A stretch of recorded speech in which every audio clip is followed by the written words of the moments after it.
Go for it. Hi, well, I understand that my worthy opponent here believes that you can live a meaningful life without resort to religion or God. And while she may be correct insofar as life can have meaning, my point is we get an opportunity to have a relationship with ultimate meaning.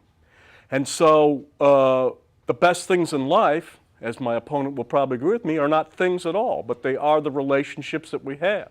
So we're given an opportunity to have a relationship with the ultimate being. So why not avail yourself of that opportunity?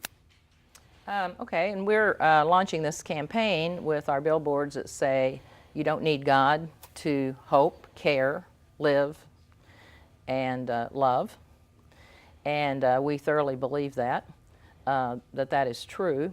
And we're doing it because we feel that there's a great misunderstanding of people who are not religious, and many people who think that people who are not religious are kind of sad, they don't have any hope, they don't care about people, etc.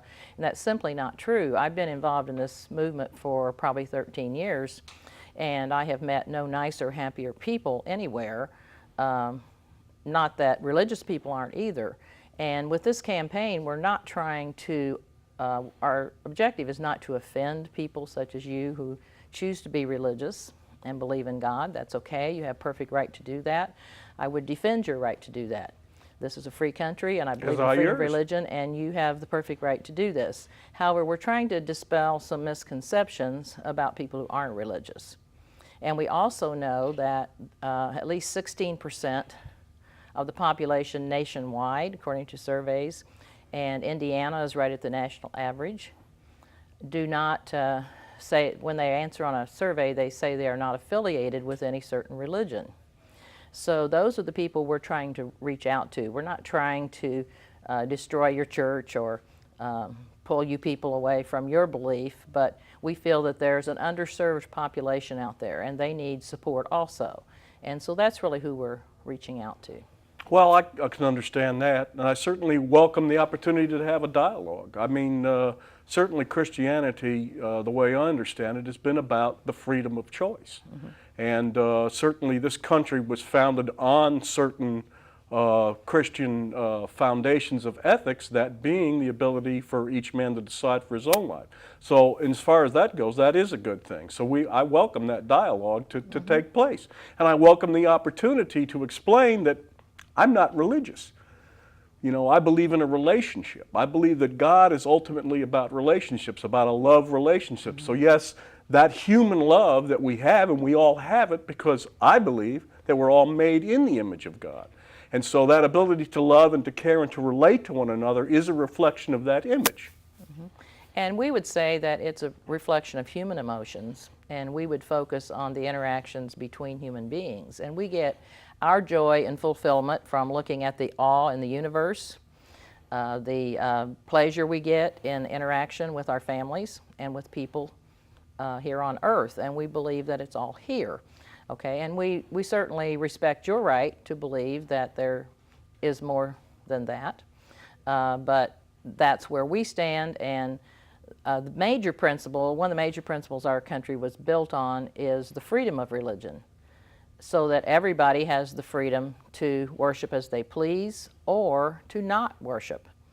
And if I understand you correctly, you have your personal viewpoints on religion, which may not coincide with some of the organized religions, actually.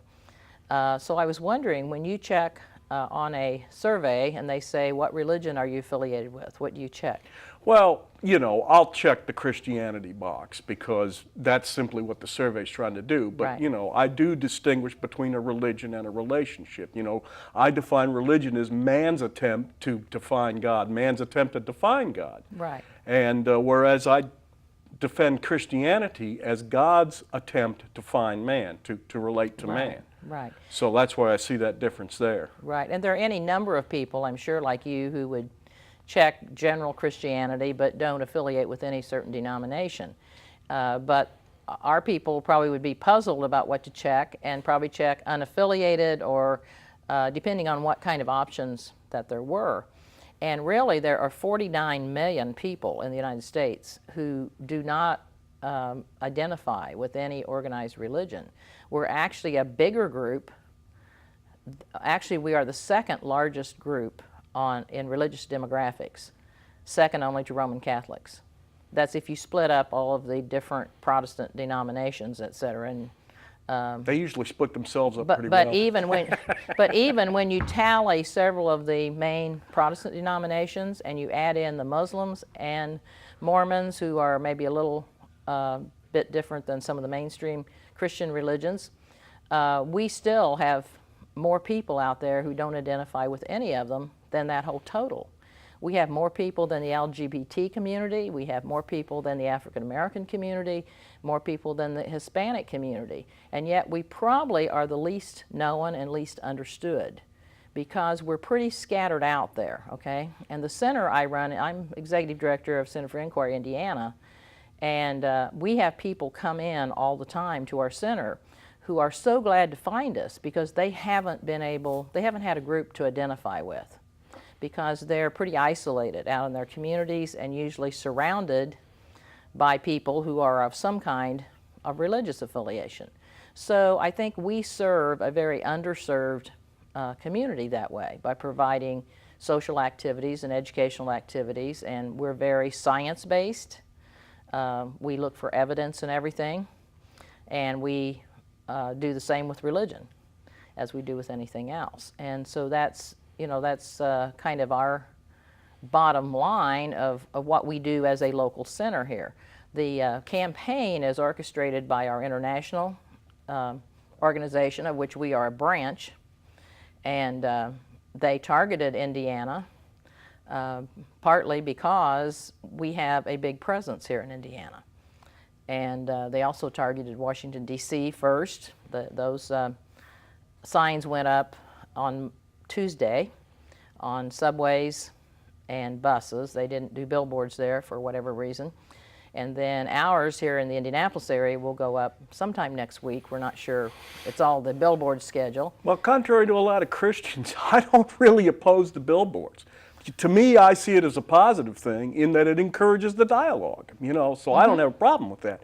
But since we're in this boxing, fighting venue here, perhaps we ought to stop getting along here and get maybe down into some of the disagreements. See, I was raised in the Roman Catholic religion and rejected that as I moved into my teen years, basically based on scientists. I am, in fact, a practicing scientist. I am a professional geologist. And so I adopted atheism and held that through my young adult years.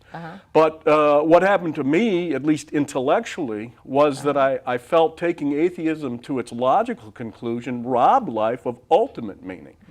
If there was no God, then as Nietzsche and Sartre and Camus, concluded, there is no ultimate meaning. And I had a difficult time reconciling that with the fact is, as you say, every human being seeks to strive to live with some meaning. So the emptiness of that, was a reaction to my intellect. And then emotionally, I just believe God reached out to me as a person. So that's, again, why I don't believe in religion. I believe in relationship. I believe God desired to have a relationship with me as a person, for me to know Him and for Him to know me. And so He kind of blew past my intellectual objections, and moved to my life as a relational thing. So I welcome the opportunity to discuss these matters. I think the debate about it is actually a positive thing. Well, I would agree with you, and I have a lot of respect for you in that you have had your own spiritual journey. Many people just accept whatever religion they have as their childhood. They don't really think about it. You haven't done that. You've taken your own intellectual journey there. I guess where I would disagree is that I do believe that people who don't have a need for a God do find meaning in life in many things right here on earth. To me, it is a more awesome, if you want to call it spiritual experience, to look up at the heavens, and metaphorically using the term heavens, the cosmos, as Carl Sagan talks about, and see the wonder and the awesomeness there. That to me is more, quote, spiritual than thinking about a creator doing it all.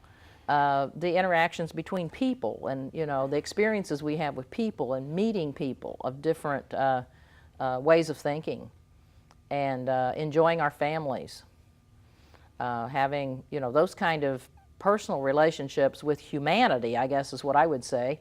And so the people that mostly come to our organization don't feel a need for some kind of a supernatural being because they see it here on earth.